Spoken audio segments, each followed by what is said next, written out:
অমলকান্তি আমার বন্ধু। স্কুলে আমরা একসঙ্গে পড়তাম। রোজ দেরি করে ক্লাসে আসতো, পড়া পারতো না। শব্দরূপ জিজ্ঞেস করলে এমন অবাক হয়ে জানালার দিকে তাকিয়ে থাকতো যে দেখে পারি কষ্ট হতো আমাদের। আমরা কেউ মাস্টার হতে চেয়েছিলাম, কেউ ডাক্তার, কেউ উকিল। অমলকান্তি সেসব কিছু হতে চায়নি। সে রোদ্দুর হতে চেয়েছিল।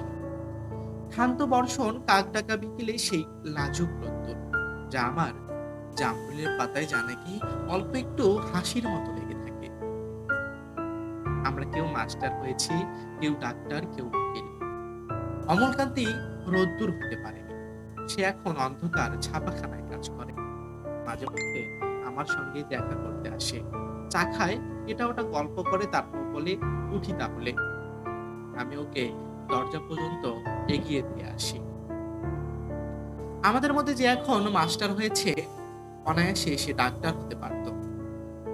যে ডাক্তার হতে চেয়েছিল, উকিল হলে তার এমন কিছু ক্ষতি হতো না। অথচ সকলেরই ইচ্ছে পূরণ হলো এক অমলকান্তি ছাড়া। অমলকান্তি রোদ্দুর হতে পারেনি।